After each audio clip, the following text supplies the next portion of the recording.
Bom, pessoal, a primeira palestra do dia será sobre reclassificação de riscos dos produtos in vitro, a implementação da RDC 830 de 2023. Tá? O contexto será a contextualização da transição regulatória, estratégias adotadas pela Anvisa e o cenário atual. Tá? Para o palco, eu convido a Paula Bresciani. Ela é farmacêutica bioquímica, formada pela Universidade de São Paulo, com MBA em Relações Governamentais pela Fundação Getúlio Vargas. Possui mais de 20 anos de experiência na área de assuntos regulatórios de dispositivos médicos, com atuação destacada em produtos para diagnóstico in vitro, materiais de uso médico e equipamentos. Em 2025, coordena o grupo de trabalho de PAC, pela ABMED. Atualmente, ocupa o cargo de gerente sênior de assuntos regulatórios pela Becton Dickinson, BD. E convido também a doutora Marcela de Abreu, atua como gestora da gerência de produtos para diagnóstico in vitro, de uso in vitro, pela Anvisa, com 20 anos de experiência na avaliação de registros de produtos de produtos IVD, em sistema de gestão de qualidade e gerenciamento de risco. Tem conhecimento nas áreas de planejamento estratégico e setorial, gestão de projetos, processos e pessoas. Sua atuação profissional é voltada aos segmentos de ciência, tecnologia e inovação em saúde. É mestre em administração pública pela Fundação Getúlio Vargas, possui especialização em biotecnologia pela Universidade Federal de Lavras e vigilância sanitária pela Fundação Oswaldo Cruz, Fiocruz. Por favor, uma salva de palmas, pessoal.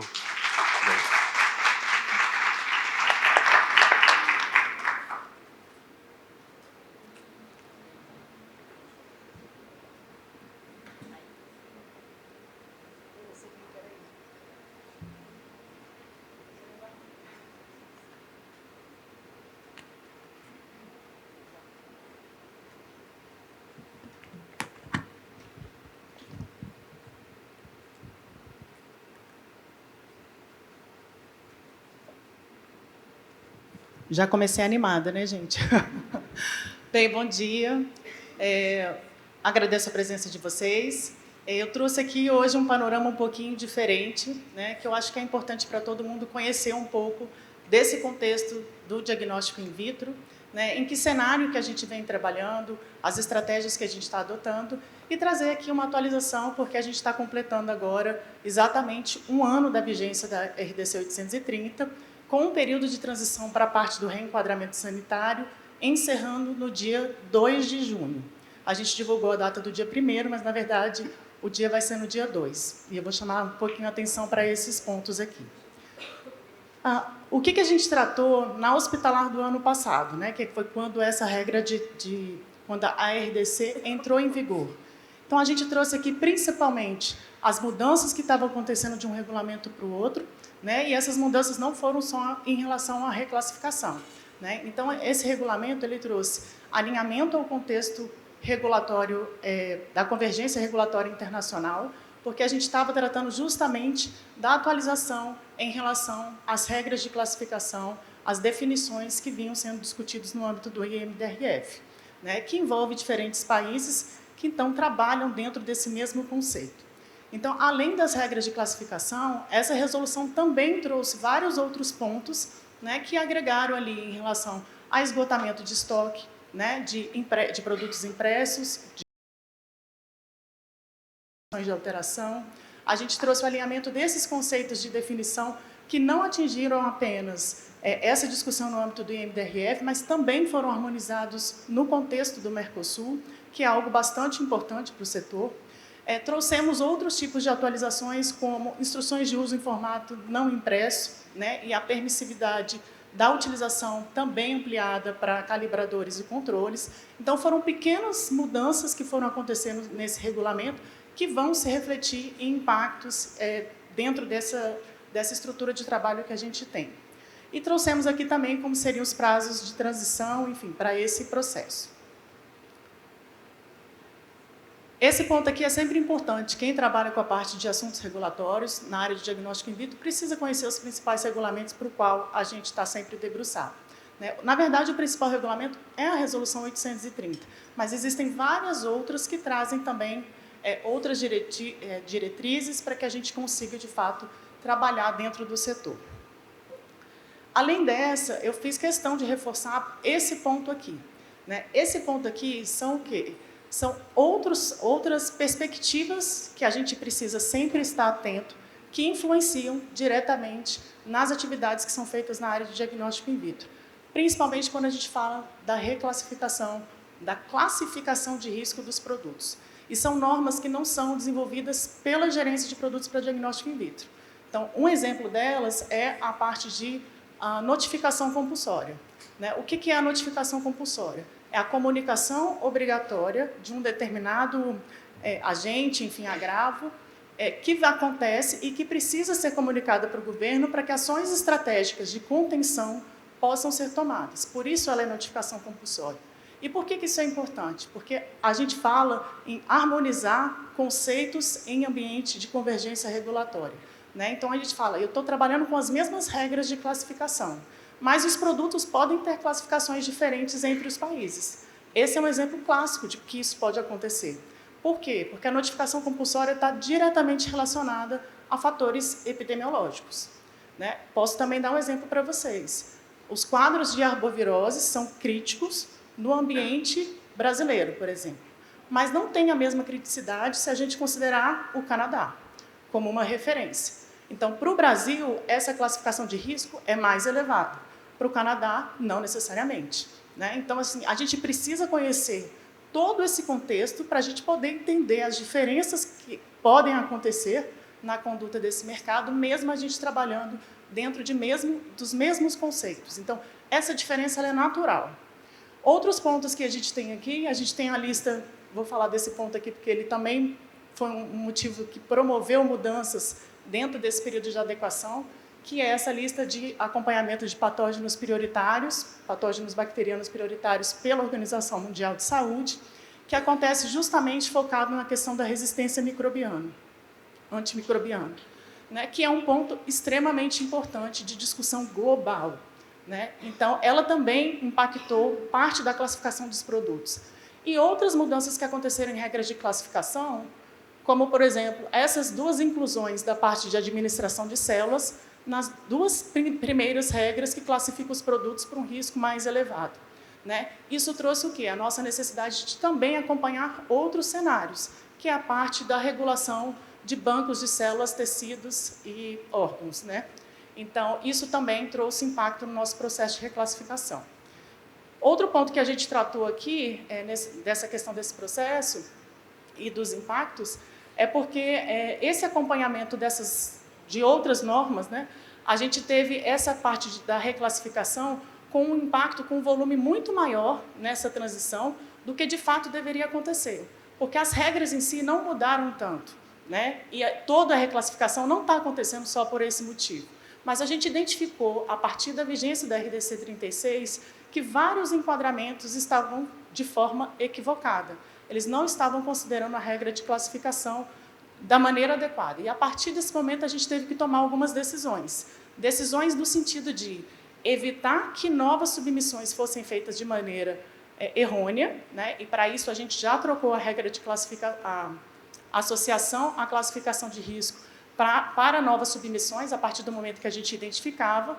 E o segundo ponto que a gente tinha que trabalhar é como que a gente faria com os processos que já estão regularizados, né, numa classe de risco não necessariamente correta. E a gente deixou para trabalhar todo esse processo na transição que foi proposta por essa resolução.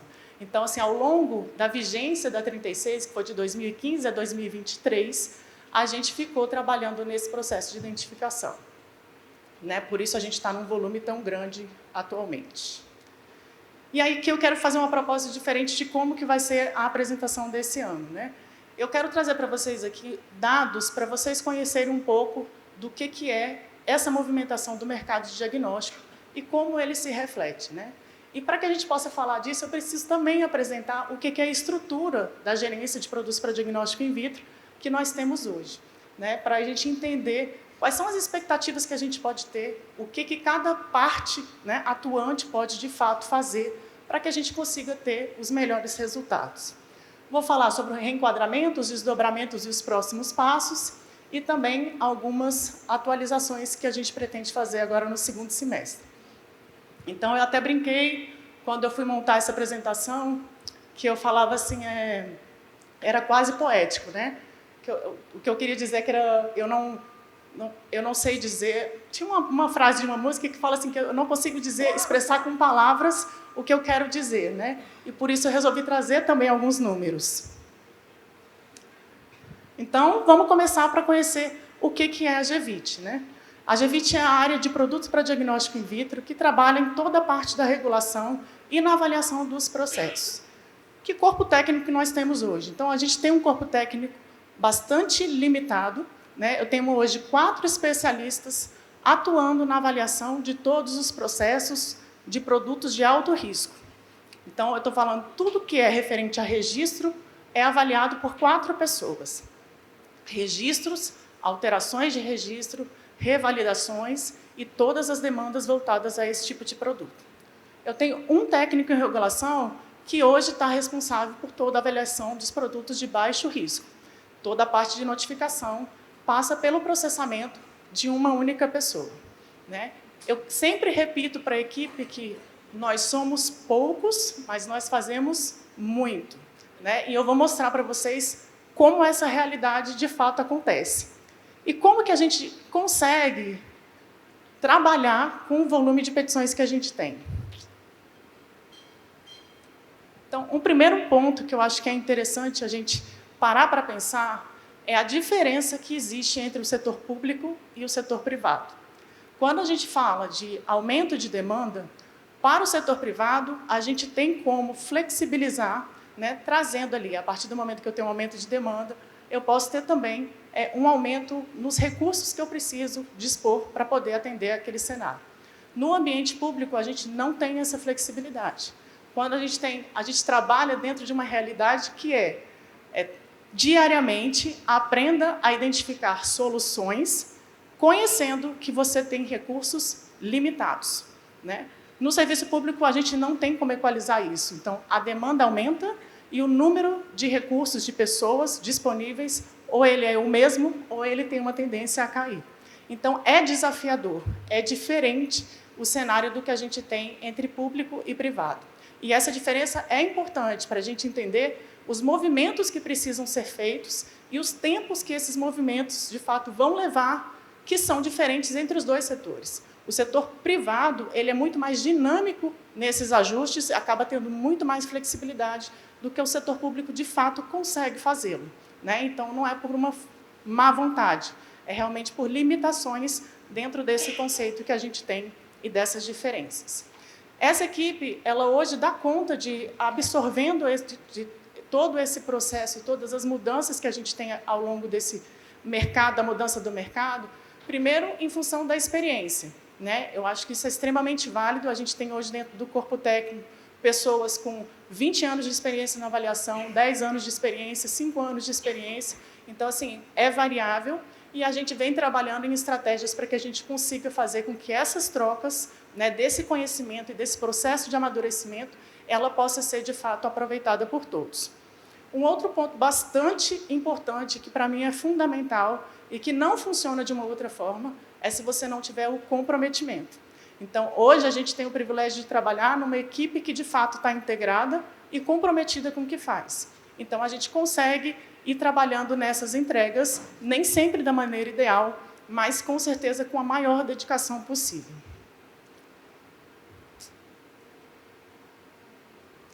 E aí eu queria trazer para vocês aqui a parte dos números, né? Então, assim, o que foi esse cenário, né, desde a publicação da RDC 36 até os dias atuais? Por que esse número aqui é importante? Vocês vão ver que isso aqui vai refletir muito a movimentação de mercado e a gente precisa entender o que está por trás, o que faz essas demandas, de fato, começarem a ficar crescentes, né, ou terem essas movimentações de oscilação. Então, esse ponto aqui eu achei bastante importante para a gente conseguir acompanhar.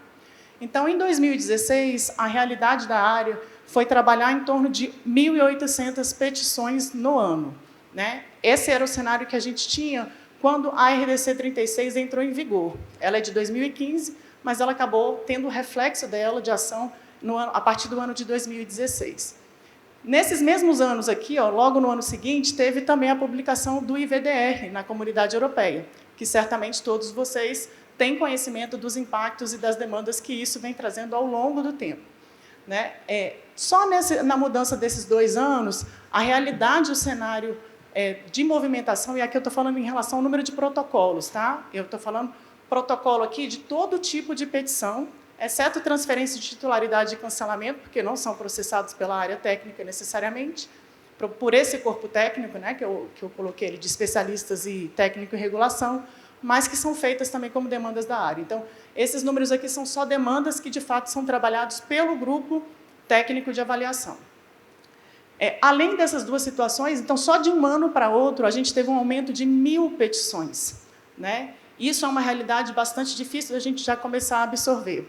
É um aumento de 60%, né, no volume de trabalho que a gente tem. E, no mesmo ano, a gente tem que começar a pensar o que aconteceu. No ano de 2016, a gente teve o primeiro surto de Zika vírus.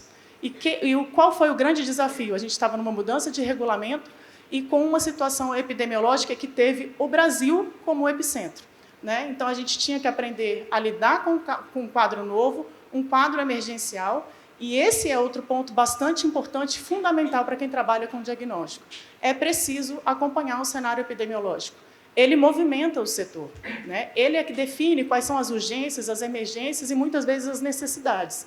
Então, esse cenário epidemiológico, a gente monitora constantemente, tanto no ambiente internacional, global, como também no cenário nacional. Então, a gente teve esse cenário aqui para esses 2 primeiros anos. Já parece muita coisa para uma equipe pequena. Mas a gente teve os anos seguintes, 2018 e 2019, também se superaram. Né? O que aconteceu nesse período? A gente teve ainda surtos de dengue, zika, chikungunya e febre amarela. Né? Então, a gente estava nesse cenário epidemiológico, com um aumento ali já em torno de mais de 1.500 petições, então, mais um aumento maior do que 50% em relação à média daquilo que vinha sendo trabalhado nos anos anteriores. Né?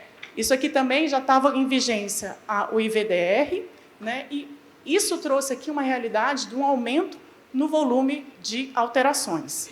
Eu estou falando só que é um crescimento de mercado? Não, eu estou falando, na verdade, é uma movimentação de mercado. Crescimento, a gente estaria falando se eu estivesse trazendo dados exclusivamente de registro e notificação. São novos produtos entrando.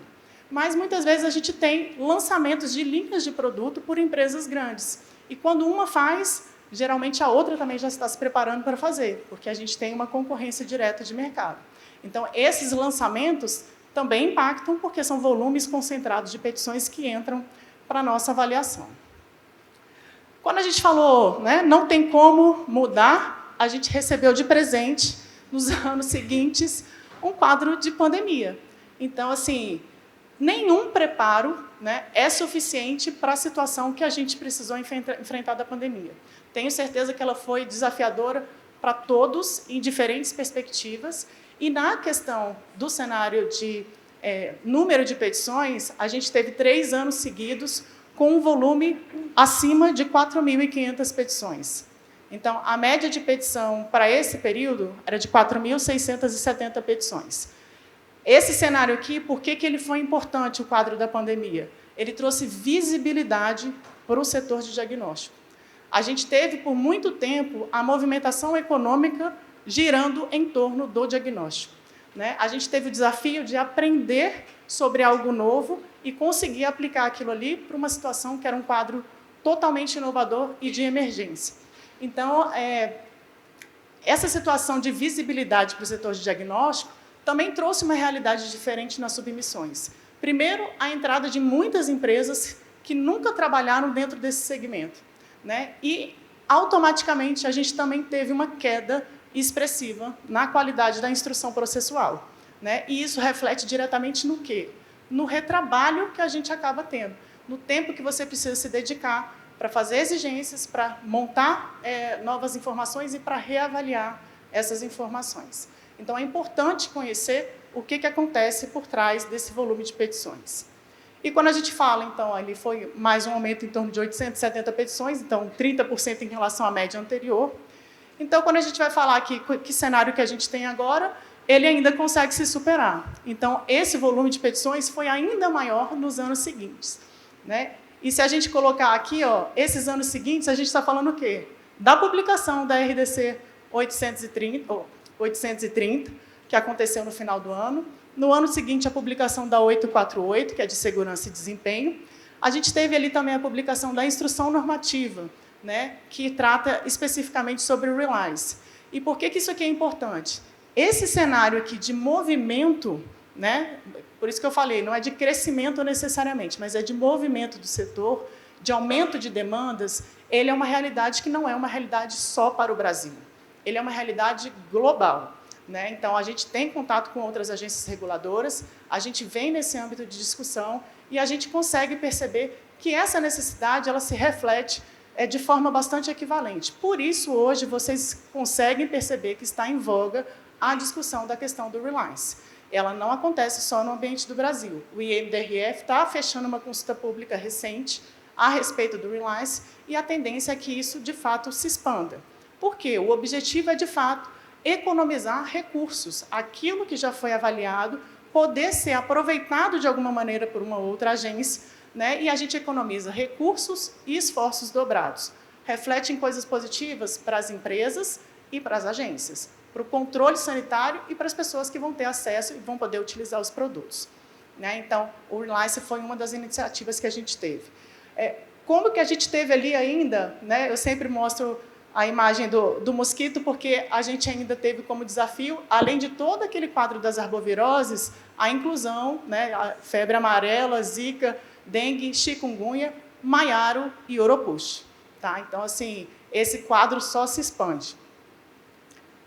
E quando a gente fala que também, né, a gente não tem mais desafios para enfrentar, a gente tem ainda as crises de influenza, né, os períodos de influenza e os quadros de monkeypox, que também se tornaram importantes para que a gente acompanhasse esse cenário. Então, o que eu quero trazer aqui para vocês, em linhas gerais, é mostrar o quê?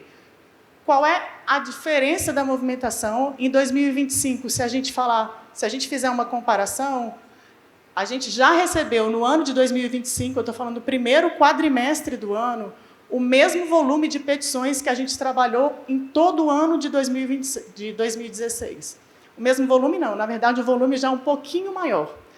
Então, como é que a gente absorve toda essa situação? A gente precisa trabalhar com estratégias, né? Porque, senão, a gente não consegue absorver esse volume. E as estratégias elas acontecem em diferentes contextos. A gente fala de macrogerenciamento. O que aconteceu dentro desse período aqui? Mudamos o conceito de cadastro para notificação, né? Isso trouxe uma mudança em relação ao nosso tempo de avaliação e a forma de dedicar o aprofundamento, né? A necessidade de você dedicar esforços para os produtos de baixo risco. Então, hoje, a gente acabou também com essa parte da notificação com o retrabalho que gerava os processos de exigência.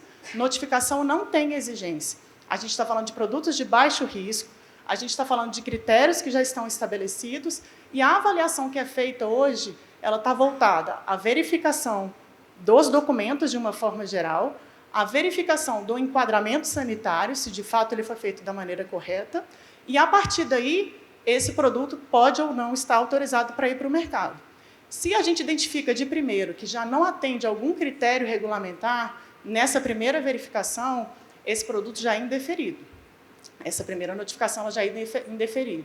Se a gente identifica que existem situações que podem ter indícios de necessitar de algum tipo de correção ou de uma avaliação mais aprofundada, a gente encaminha essa petição para um processo de reavaliação processual, né? Então, a gente tem mecanismos diferentes de trabalhar.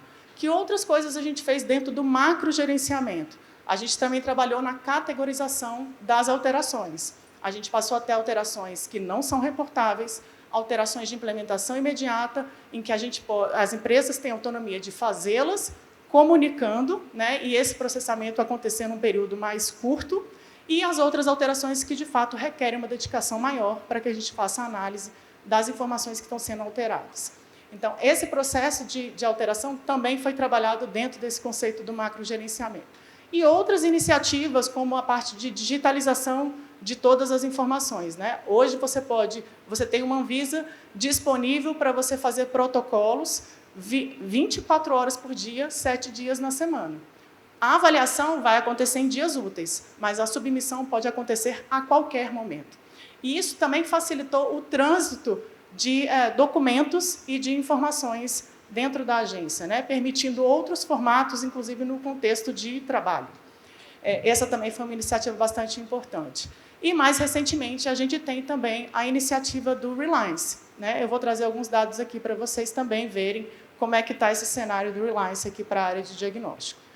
Então, o que eu quero mostrar para vocês é isso. Assim, a gente precisa trabalhar conhecendo essas realidades e o que motiva a movimentação desse setor, né? Então, em curtos períodos, a gente tem um aumento expressivo no volume de demandas que a gente tem para conseguir administrar, né? Não é fácil.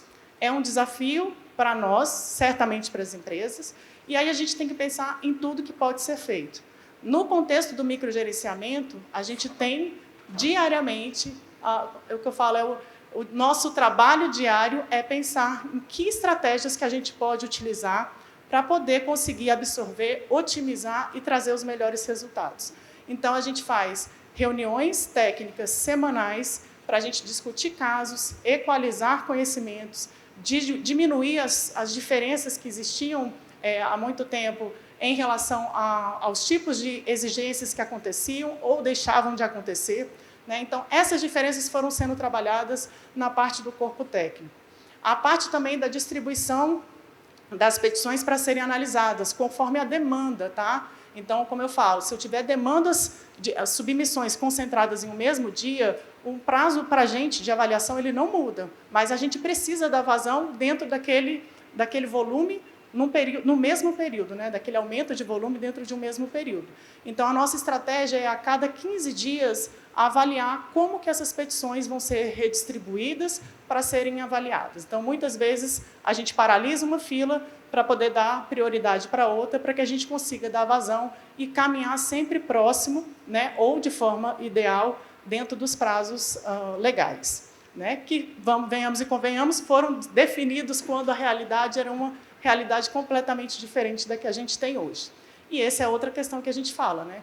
Mudanças no setor público, elas são demoradas, né? Elas, às vezes, são identificadas as necessidades, mas a forma da gente conseguir promover as mudanças para o ajuste numa dinâmica de mercado que altera com essa velocidade, ela é muito difícil. Então, eu falo que é um desafio, né? Quem está no setor público trabalha sempre nesse contexto de desafio.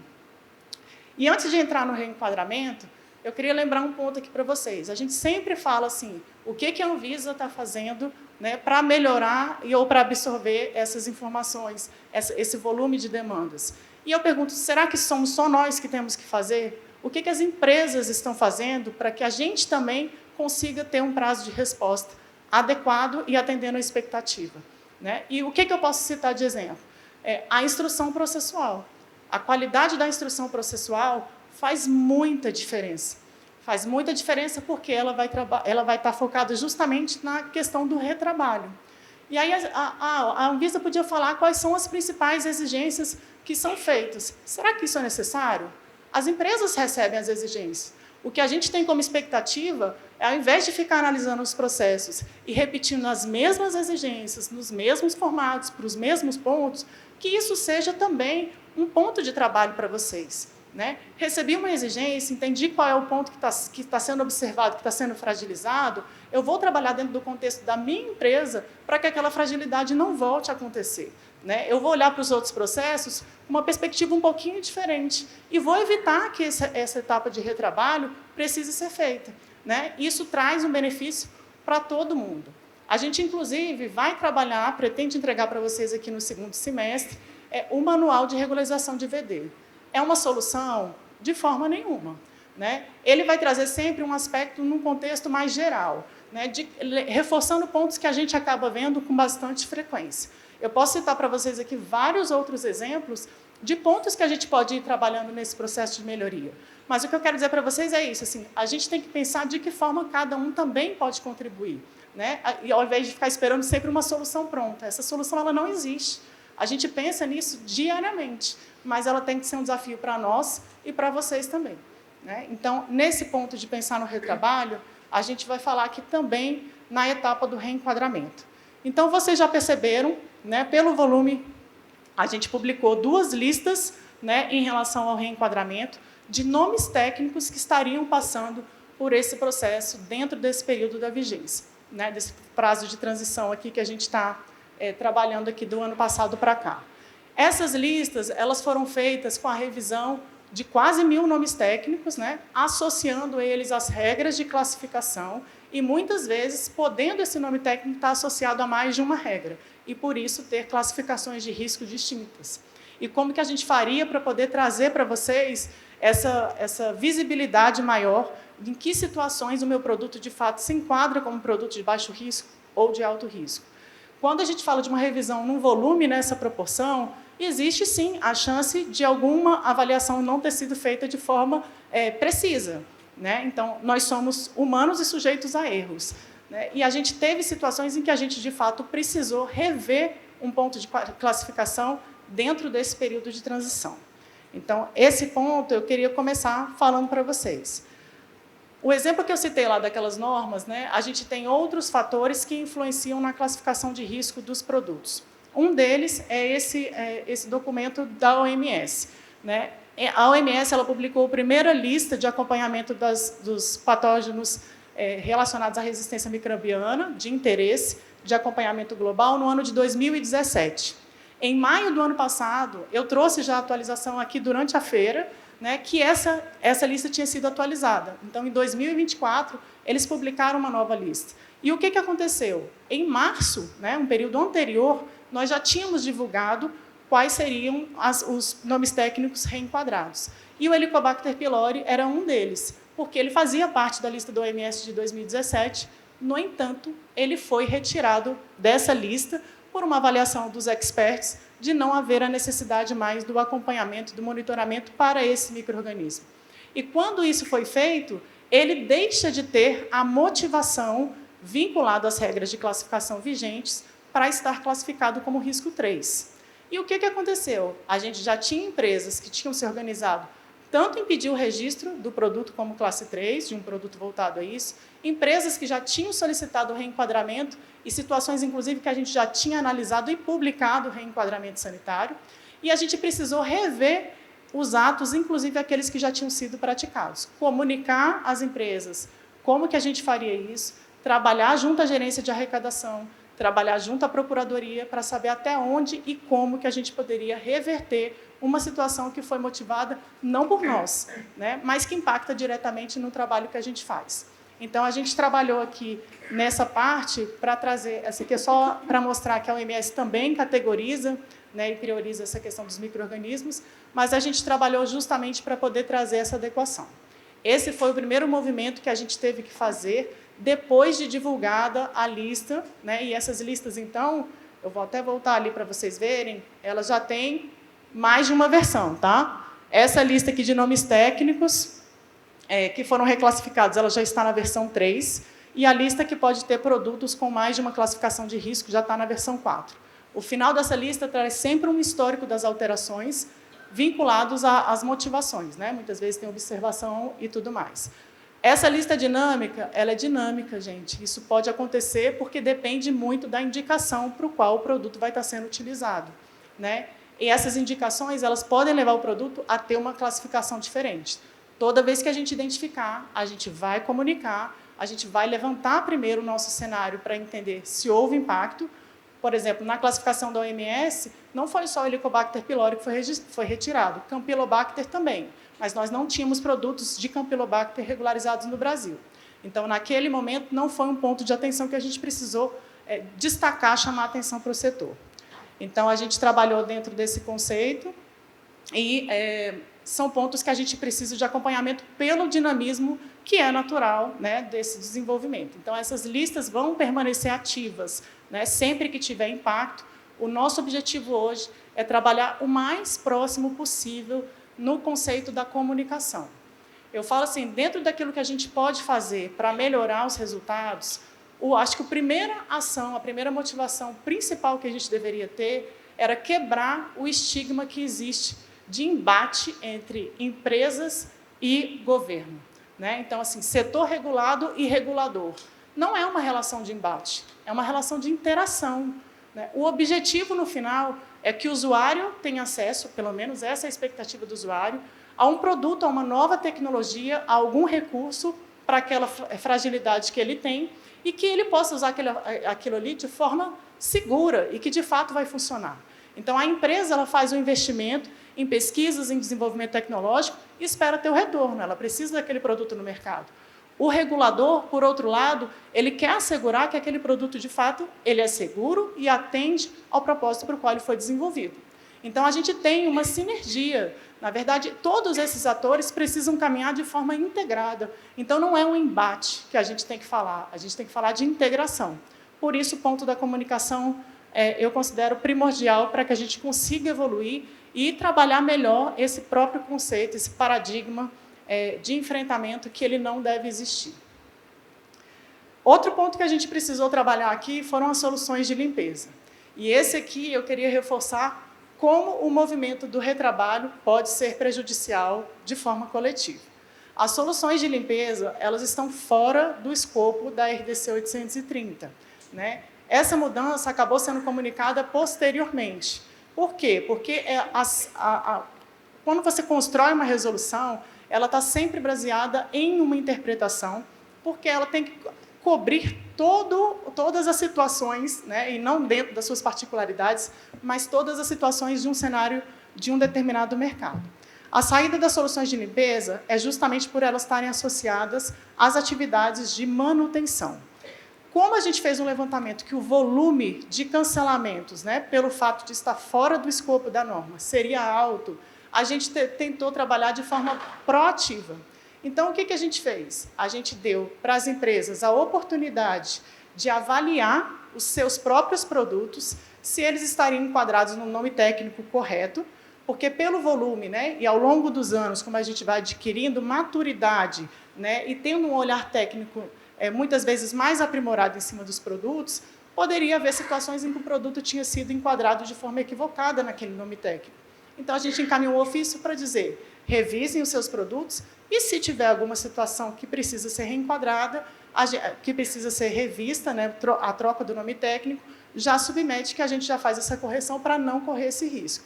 A gente, então, fez a comunicação desses cancelamentos, né, desse processo de retirada do escopo para as empresas, para as associações, para o Ministério da Saúde, que é um grande comprador. Então, era importante a gente trazer a comunicação da mudança de comportamento do cenário para todos os atores envolvidos.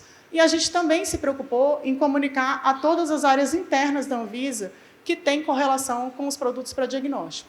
Então, nós comunicamos as áreas de importação, de inspeção, de laboratórios, serviços de saúde, o pós-mercado, as vigilâncias, né, por meio do SNVS, que é a Assessoria Nacional de Vigilância Sanitária, e os bancos de sangue. Então, todos esses atores internos foram comunicados da retirada das soluções de limpeza dos produtos IVD do escopo do regulamento vigente, né? Então, a gente teve todo esse esforço e todo esse trabalho de comunicação.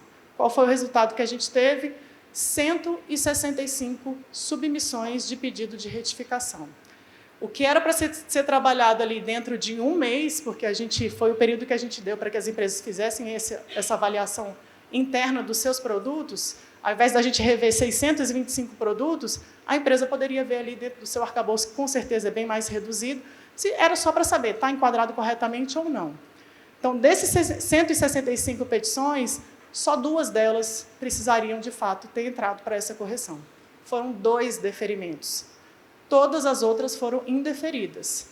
Mas não é só uma publicação. Para que a gente possa indeferir, a gente entrou em 165 instruções de uso, montamos 165 ofícios, né, e comunicamos para a empresa para dizer por que o seu produto não está tendo o nome técnico alterado. Isso era necessário?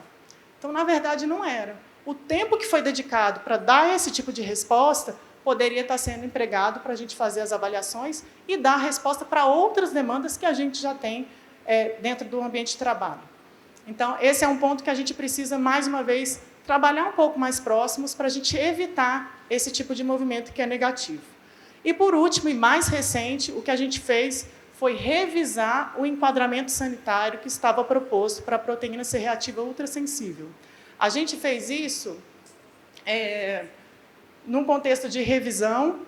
Por quê? Porque a proteína C ultrassensível a gente estava baseando nas informações das instruções de uso, que sempre traziam referência a situações de infarto agudo do miocárdio e o AVC também agudo, né? Acidente vascular cerebral agudo. A gente foi o quê? Provocado mais de uma vez em relação a esse tipo de enquadramento e decidiu, então, rever se ele deveria estar como um marcador cardíaco, que era a forma como ele estava, desde o ano de 2018, tá? Que foi o movimento que eu expliquei para vocês de como a gente foi trabalhando essas identificações. O que aconteceu aqui? A gente, ao reavaliar, né, a necessidade ou a vinculação, a gente buscou o contexto nacional. Né? Então, a gente buscou as diretrizes da Sociedade Brasileira de Cardiologia, a gente foi fazer um levantamento do contexto científico da aplicação desse marcador, e, de fato, ele tem uma influência e ele tem uma importância para os quadros de infarto e de AVC. Mas o papel dele não é iminente, como propõe a regra de classificação. Ele tem uma atuação que é preventiva. Né? A partir dessa identificação, é uma mudança de hábitos e condutas que é com um conceito preventivo. Então, a gente decidiu retomar essa classificação que tinha sido divulgada para que ela vá para 3, para que ela volte ou permaneça, na verdade, como classe 2. Isso gerou um movimento muito parecido com o que aconteceu com o Helicobacter pylori. Né? Então, a gente fez a comunicação por meio da nota técnica, chamamos as empresas que já tinham tomado ações de registro, alterações e reenquadramento sanitário para propor alternativas de utilização dessas taxas, né, que já haviam sido pagas. E aí, só para vocês entenderem, a gente tem hoje 267 produtos com registros válidos, com a regularização válida para a proteína C reativa. Desses 267, 64 têm indicações no próprio nome comercial de que é voltado para a proteína C reativa ultrassensível. Então, a gente esperava receber pelo menos 64 petições. E dessas 64, 11 já tinham entrado, pelo menos, como reenquadramento sanitário. Então, assim, do total que a gente tem de proteína C reativa, de produtos válidos, a gente esperava ali, pelo menos, 24% passar por essa etapa de reenquadramento. E aí, aqui eu estou falando de um nome técnico, tá? Para vocês terem uma noção da realidade. A gente está falando que a gente está trabalhando o reenquadramento para mais de 50 nomes técnicos. Né? Então, assim, o volume é grande, sem dúvida. Eu posso dizer que o volume, a expectativa esperada é o equivalente ao volume de submissões de um ano inteiro de registro. Né? É mais ou menos isso que a gente vai trabalhar. E que cenário que a gente já tem hoje? Para os produtos que vão passar por redução do risco, que a gente precisa publicar a retificação, então está saindo de classe 3 para classe 2, 77% deles já estão adequados. Tá? Aquele residual ali, a gente também vai fazer esse processamento, mas a grande maioria também já está resolvido. Para os produtos que permaneceram dentro do mesmo regime, que é o regime de registro, mudando de classe 3 para classe 4, ou de classe 4 para classe 3, todos eles já foram alterados. Tá? Todos eles já estão vinculados ao nome técnico correto. Aí fala, então eu não preciso fazer ajuste em relação ao BPF. Vai precisar, só que não precisa ser de imediato, porque isso só vai ser requerido quando for submetida uma petição em que o BPF é necessário. Então, eu estou falando de petição de registro, inclusão de produto em família, alteração de unidade fabril. Então, aquelas petições que exigem o BPF, quando submetidas, vão ser exigidas dentro do BPF da classe de risco equivalente. E outra mudança que a gente teve, que é a maior delas, né, que é o que está trazendo o maior impacto, são as mudanças que saem do regime de notificação para registro. Tá? Dessas, a gente recebeu 30% daquilo que a gente espera em volume. Isso quer dizer o quê? A gente vai tirar 70% desses produtos do mercado? Não necessariamente. A gente deu duas vias possíveis, o reenquadramento e também as petições de registro. Algumas empresas se organizaram para, ao invés de protocolar um reenquadramento, juntaram 6, 5, enfim, um número maior de processos e fizeram um novo registro como família, dentro desse período de 1 ano de transição. Né? Ou fizeram o pedido de um novo registro porque já tinham outras alterações, enfim. Cada empresa trabalhou dentro da sua estratégia. Mas isso indica que, nos próximos meses, o que a gente vai ter? Um volume importante de cancelamentos acontecendo e sendo publicados gradativamente, né? Então, é importante a gente conhecer isso. Ah, está cancelando tudo? Não, não está cancelando tudo. A gente está acompanhando e a gente vai trabalhar, mas essas petições, atendendo ao que está previsto no regulamento, serão canceladas. E de que forma isso vai acontecer? O prazo, gente, encerra, a gente só tem até a semana que vem. Ele encerra numa segunda-feira, dia 2. Dia 2 é dia de eu fazer a petição? Jamais, porque este prazo é o prazo de protocolo. E o protocolo na Anvisa só existe quando você faz o pagamento da taxa e essa comunicação é passada para o sistema da agência. Então, ele não é feito no mesmo dia que você faz uma submissão. Então, é trabalhar com antecedência. Quem ainda não fez, só tem essa semana para conseguir, de fato, efetivar essa atualização. Como que vai funcionar? Protocolei o reenquadramento, o seu produto permanece vigente. A notificação não vai ser cancelada até que aquele produto tenha uma decisão em relação ao reenquadramento. Tá? Então, qual é a minha condição de manter o produto no mercado? Protocolar o reenquadramento. Se eu não fizer o protocolo, eu estou sujeita ao cancelamento, né? E a gente vai fazer esse monitoramento pelos nomes técnicos. Então, outro ponto que eu falei aqui do reenquadramento sanitário, uma das estratégias que a gente tem de análise é não avaliar por ordem cronológica. Aquilo que eu falei, a experiência no período da Covid mostrou para a gente que quando a gente consegue trabalhar com o foco, e aí eu estou falando ali, olhar os mesmos critérios dentro dos mesmos, da mesma situação ali, do mesmo nome técnico, né? Eu tenho os mesmos atributos a serem vistos, os mesmos conceitos que precisam ser avaliados em relação aos estudos, à expectativa de informação, a gente consegue dar uma vazão mais rápida. Então, essa vai ser a primeira estratégia que a gente vai usar. Isso também traz para a gente alguma flexibilidade, porque muitas vezes eu posso ter um nome técnico de um produto que eu tenho um único produto no mercado. Então, ao invés de eu desabastecer o mercado, eu posso trabalhar para poder analisar esse nome técnico mais para frente, porque a gente não vai conseguir fazer todas essas análises de imediato. Elas vão sendo distribuídas gradativamente e assimiladas dentro do nosso conceito, do nosso contexto aqui de trabalho.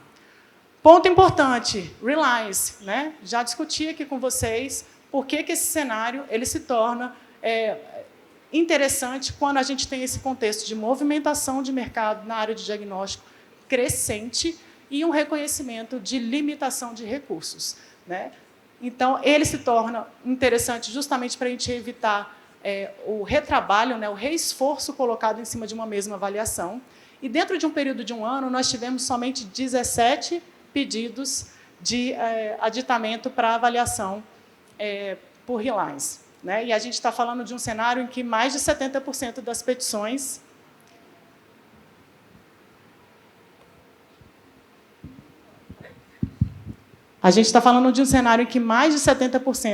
dos produtos são produtos importados, né? Então, esse é o cenário, essa realidade que a gente ainda tem no mercado nacional. Então, desses 17, o que acontece para o Reliance? O efeito dessa percepção do ganho de tempo, ele é imediato? Não, ele não é imediato. Ele só vai surtir efeito se a gente tiver um volume considerável. Primeiro, porque não existe priorização, não existe uma fila específica para o Reliance. Então, esse tempo que você ganha nessa avaliação abreviada, ele se dilui. E se eu tiver um volume muito pequeno, uma quantidade muito pequena dentro de um volume muito grande, a percepção desse ganho ela não é vista, né? Apesar dela existir, ela não é sentida. Então, o aumento na questão do Reliance, ele é positivo de uma forma global. Então, todo mundo acaba se beneficiando quando a gente tem uma avaliação com maior celeridade. E aí, só para vocês saberem, de todas que foram já analisadas, que foram 12, a maior parte delas, 11 foram anuídas. O único não anuimento que a gente teve foi em função de uma inadequação da documentação que foi submetida em relação aos critérios que estão propostos lá. E aí, só para encerrar aqui, que já falei um monte, vou lembrar aqui para vocês um outro fator que também impacta, e impacta de imediato, né? A gente está falando de um prazo bem curtinho, que é a questão do UDI. Certamente vai ter uma palestra específica sobre isso. O UDI ele tem 2 momentos diferentes. Tá?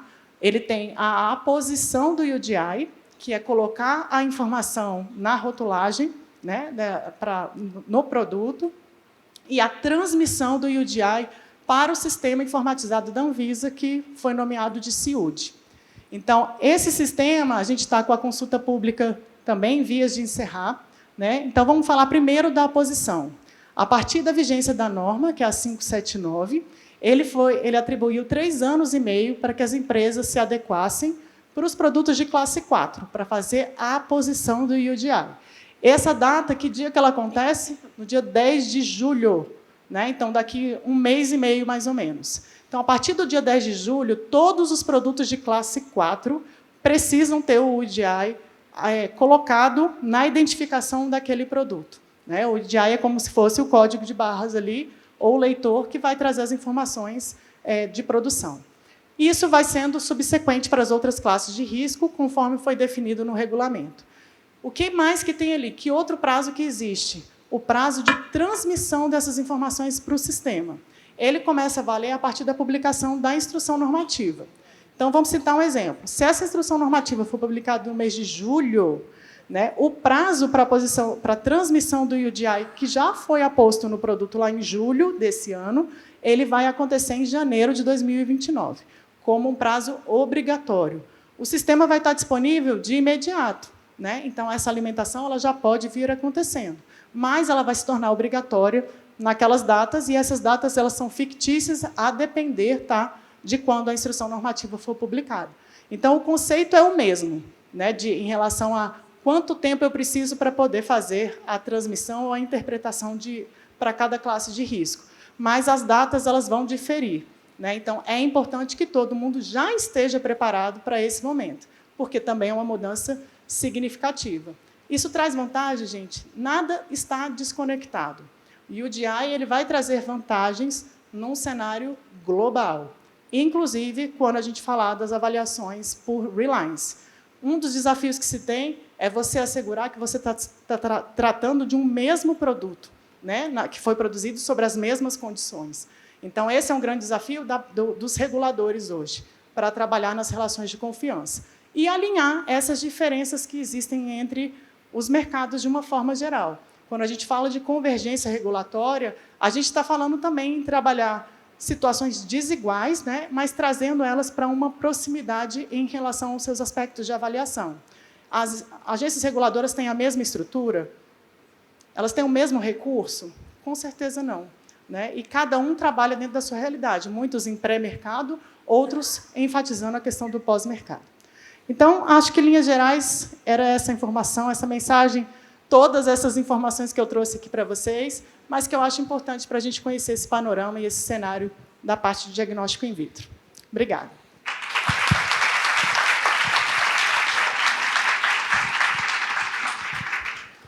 Bom, obrigada pela apresentação.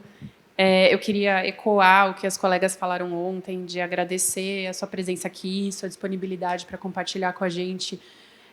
Achei que foi muito interessante a reflexão que você trouxe sobre a evolução dos números de protocolo durante todos esses períodos e a relação que isso teve com a movimentação de mercado, as questões de pandemia e uma reflexão que eu estou fazendo aqui desde as conversas de ontem, que também acho que tem bastante relação com o que você falou, é sobre o fato de que a gente está num ecossistema, né? Então, a gente, às vezes, não vai ver o benefício diretamente no nosso processo, mas a gente tem aí um impacto no todo quando todo mundo está trabalhando com esse mindset de colaboração e de pensar no todo, né? Então, obrigada por trazer esses dados muito interessantes e acho que ajuda a gente bastante nessa relação de colaboração para que a gente vá melhorando cada vez mais o ambiente regulatório.